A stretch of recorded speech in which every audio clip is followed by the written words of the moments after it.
What's going on, guys? Bladezilla here, and today we're taking a look at a pair of these new knives from Custom Knife Factory in their Echo line, which is their kind of budget-friendly, get into the brand, give it an experience type line. These guys are called the which I guess is kind of based on the wildly popular CKF, I think it's Umu or Amu. Anyway, super cool G10 variant all the way around. I did a video recently on the CKF Troll, maybe a couple weeks back, and I raved about that. I thought it was really well made, and some of these recently came up, so I think, why not do another video? Grab a cup of coffee, talk about it, and go from there. As a friendly reminder, bladezilla.ca is my website, where I have a lot of the knives featured on this YouTube channel available for purchase in Canada. So, and I ship to the US, obviously, but lots of good stuff. Just added a couple of these. Obviously, serrated stitch aluminum, as well as double black amphibian, etc. Lots of good stuff. Bladezilla.ca. But that is a nice little shout out. Better than running an ad on YouTube. Figure, why the heck not? So, I guess let's get started. And like I said, grab a cup of coffee, or if it's the end of the day, a cold beer or pop or whatever, or for my American friends, soda. And let's take a look at this CKF or what, is that what we're going to call it? An or a let's just call it an or whatever. Obviously right now I have it in black and green G10, and I expect they're probably going to launch other variants of this. I can't see why not. I think there might be a blue or a navy kind of thing coming. But which one do you want me to start with right now? Let's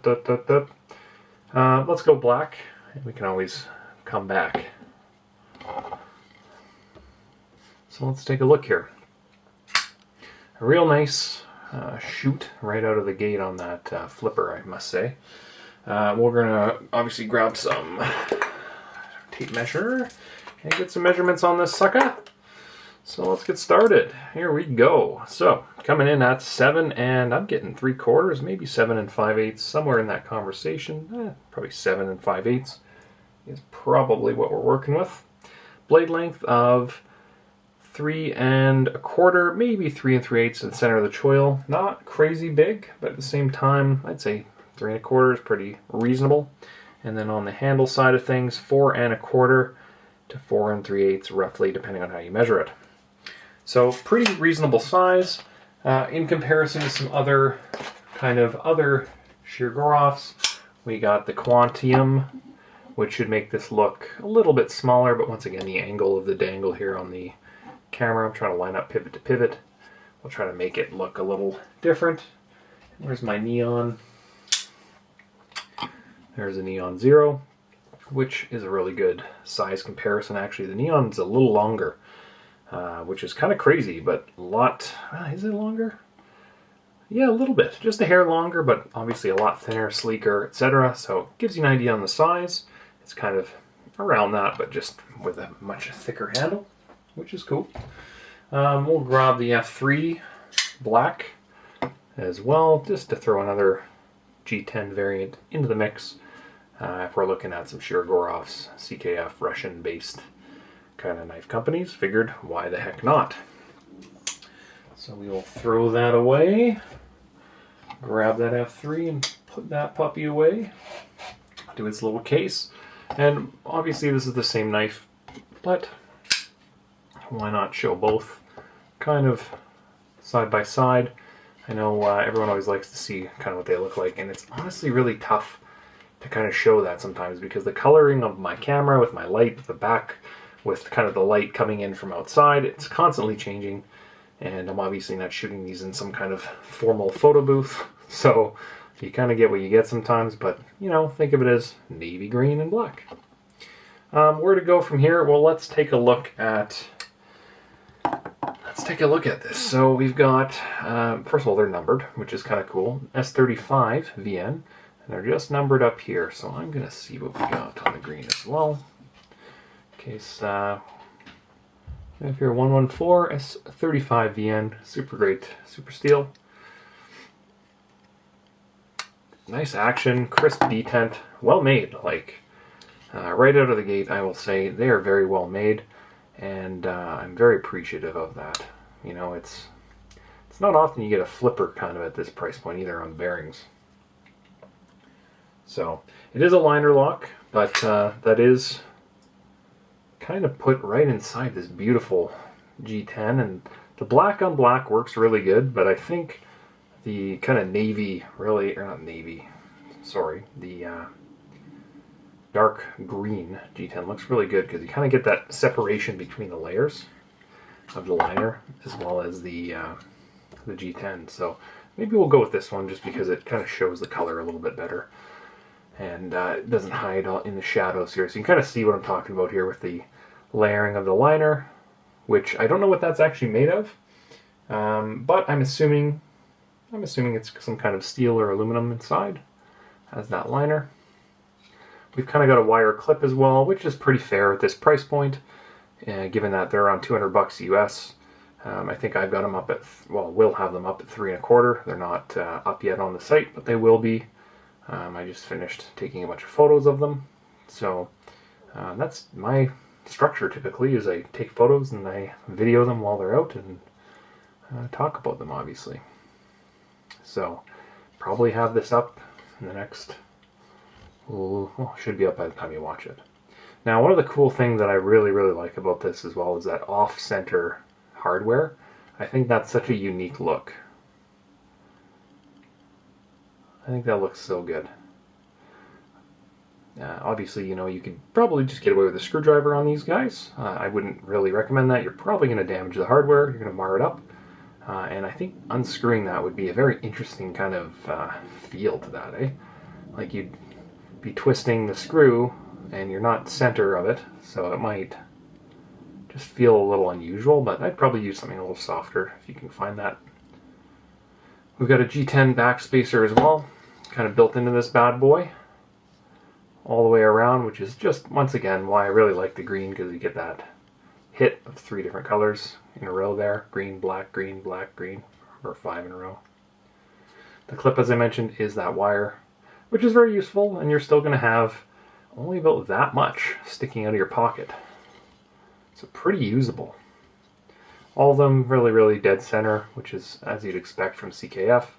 I don't actually know with these particular knives, but typically CKFs are assembled in Russia with parts that are sourced internationally, with some mill work done in Russia. So, you know, a lot of people confuse CKF with Shirogorov, where all their work is done in Russia.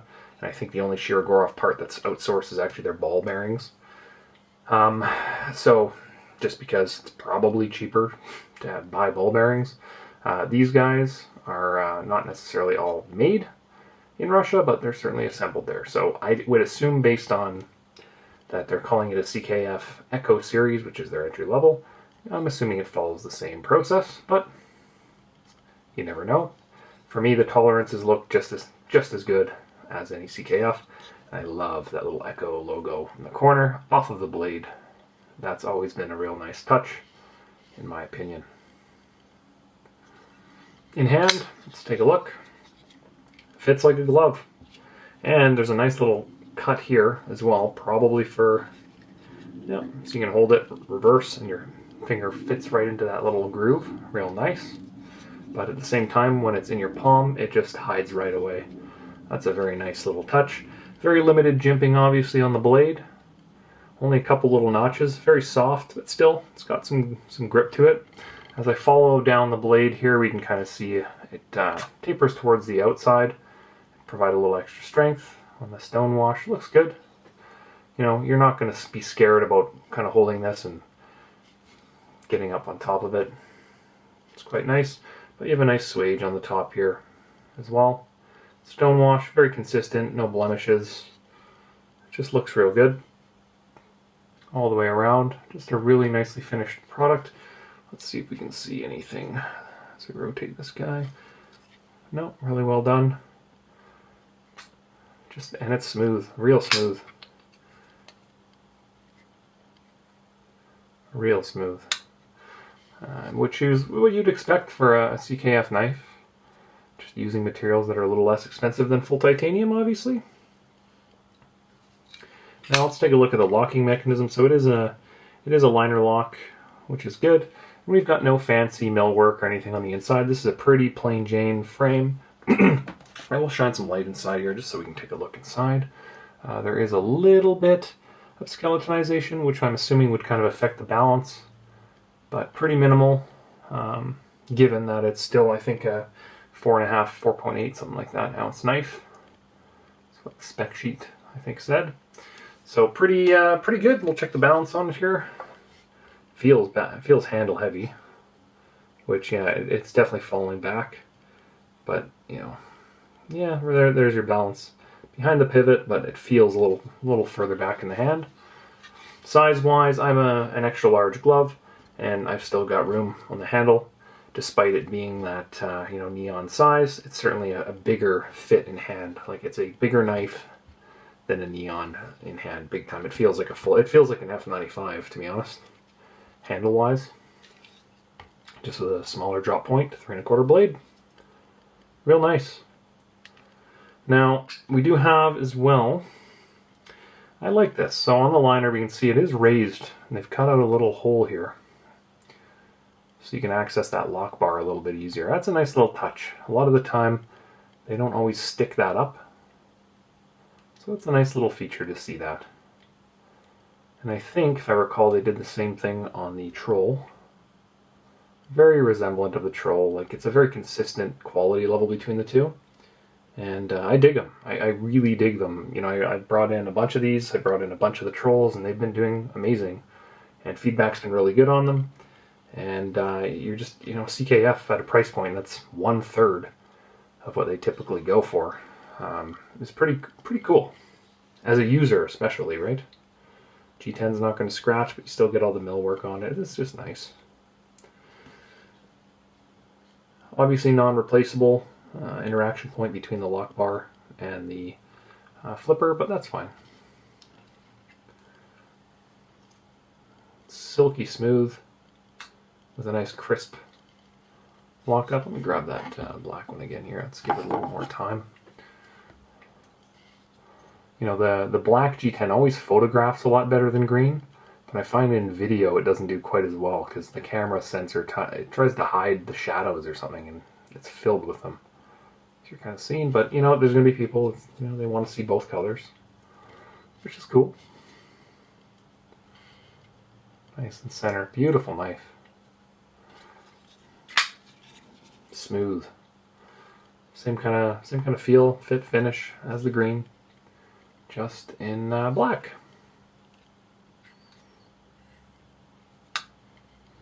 Very nice. Really dig. Interesting how the pivot screws aren't, since they're not lined perfectly up in terms of they're flipped in the front and the back. I find that sheer Groff, I really dig how they take the screws when they're new. They were doing this. Sometimes there's some exceptions, but they'll take the screws like this and they'll alternate them. They'll point them at each other. It's like a little bit of a tell to know if they've ever been opened or serviced. So I would suggest, if I'm running these guys, I'd probably try to do some kind of standard pivot line, because it just makes sense to me. Not that they need it or anything, it's just cool. But nice arch in the back on this, obviously. It fits in the palm real well. And then I like on the handle itself, it's kind of got that rocker on each end to hold your hand. Real nice. It's just a good fit, right? It's a medium-large knife that fits like an extra-large knife, honestly. Silky smooth. Great knives. Definitely. Alright guys, well I'm probably 10-15 minutes in just yipping and yapping about these guys. I think they're pretty slick. I'll get a weight on one of these here as well, just in case the literature that I referenced earlier isn't spot on. It's always good to just double check. Why not? Let's get this zeroed off here. 1 second. Okay, what did I say? 4.5? 4.8? 4.9? 4.9? And 4.9. So consistent. That's all you can ask for. which when it's a G10, like there's not going to be huge variance in this stuff. I think it's a good looking knife, and I think these are going to do well. They're just well made and a great price point, so I think people are going to dig them. And that green one's calling my name personally. I think that looks pretty slick. Alright guys, well thanks for stopping by. Feel free to check out bladezilla.ca. Throw a thumbs up on the video, subscribe to the channel, follow me on Instagram, bladezilla.ca, or TikTok, same thing. More than anything, let's just chat. I'm always down to chat knives, and show me the collection, and if you're looking for something, hit me up. I can usually track it down in Canada, as long as it's legal. It seems to be an inflow of a lot of people asking for illegal knives, and sorry I can't help you there, but I can certainly help track down some of the harder to find stuff if need be. Alright guys, have yourself a fantastic week, and enjoy it, and we'll talk soon. Peace.